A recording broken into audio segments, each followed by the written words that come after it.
Today, I would like to talk about grief and pain and emotions that take us deeper into our own self, to take us into those dark places.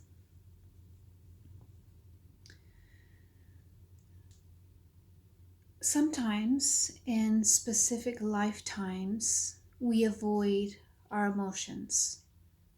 We avoid them. We're either so busy or we just learn to avoid and push them away. Eventually, a lifetime will come and an event will come, possibly the death of a spouse or a child or a loved one, and it will force us to deal, to feel our deepest emotions, the scary emotions. Okay? Um, we all have to go through this. There's no easy way to escape it. Um, it's what God has ordained for us and that we must accept and not run away from. You can run away, you can run from lifetime to lifetime, but eventually it will catch up with you and you will have to face it. This situation also happens within situations of one spouse who is with another person outside the marriage. This also happens for this reason, so that the spouse within the marriage who is being left out, so that they can now process quite intense emotions of the heart. They can now process what it feels like to not be wanted, to not be the number one. So that's why God sets it up like this, so that we must always feel what it feels like to be number one and number two. That way, when we have both sides of the story and we felt both sides of the emotions, then we can have a bigger perspective and we can understand each other more. We can empathize with each other more. We can be compassionate because we've been on both sides of that love triangle. We've been on both sides, and so we know what it feels like to be both. And that is what brings wholeness to the soul, is experience everything. In one lifetime, you may be very wealthy, but lacking emotional abundance. And then in the other lifetime, you may be very poor, but having fullness and emotional abundance. There's always a balance. There's always the balance in life. If God has taken something away from you, He will be fulfilling another area for you so that you can cope. So that you can cope in the lifetime and get through it. Because if He gave us everything at once to deal with, it would be overwhelming. It would be overwhelming, and we'd want to leave. We'd need to leave. This is why it's so important when we don't judge. We don't judge situations where maybe there's an affair going on, because we don't know what's really going on spiritually. We don't understand what's going on behind closed doors, what God has intended. And trust me, He intends something with every situation. There's an intention. There's a healing going on. There's a process going on. There's, the situation going on where all these three people can evolve. That's the point. That is always the point, is that all three people caught up in it will evolve. That's the purpose. So this is why, it's so important not to judge anyone going through the situation. whether it's the other woman, the other man, or the husband or the wife. Don't look down on anyone, because they're all going through their own process. Okay?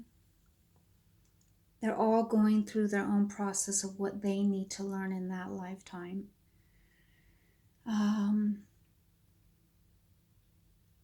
With grief, again, compounding emotions. God is just giving you emotions on a plate for you to process. And that is the whole point. He wants you to get back in touch with your emotional body. So he's going to create something very intense.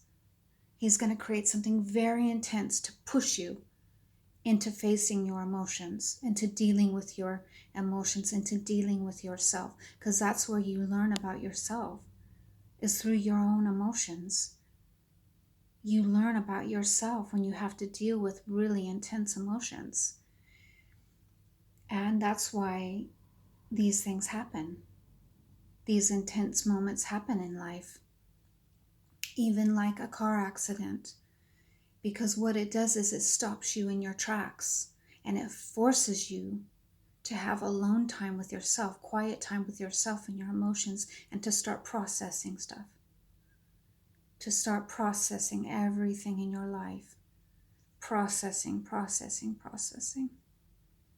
Because those times when we're shut away by ourselves to heal or to do time or whatever we're doing, it's processing. We're processing what's happened. And everybody needs time to process. Even when you level up in your life, there's a moment of taking a lot of action, of challenging yourself and then reaching your goal, and then you need to sort of step back and process it all. So when you see people going, and they never stop, and they just keep going, what's God gonna do? He's gonna give them a massive situation that stops them dead in their tracks. So that they then are forced to process stuff, to process their emotions. Because emotions are essentially pain. And people do anything. They'll do anything to avoid pain. They'll do anything to avoid pain. But pain is where the transformation process happens. You must go through the pain, and it expands your energy. It expands your DNA. It expands everything. And that's why that process is so important. The pain process is so important. The grief process is so important. I mean, you have to go through that. There's no other way. There's no other way.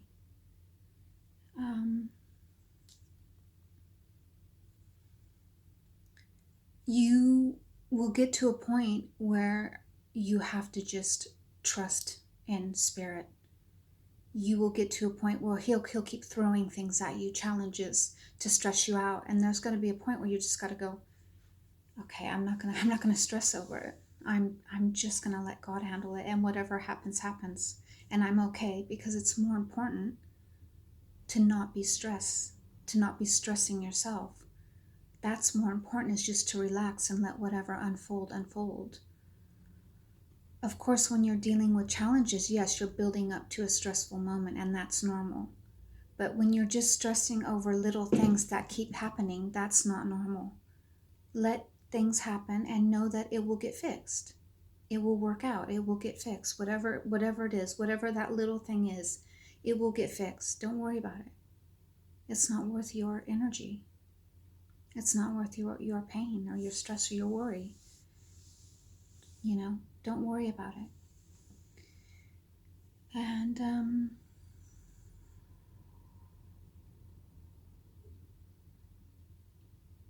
the more you trust in spirit, the more you can let go and relax and not have to control things.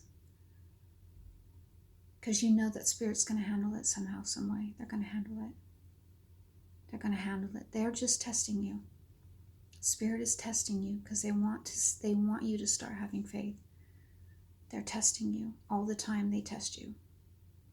Okay? That's why you've got to just let go and let them handle it. Trust that they'll handle it. All right? God bless.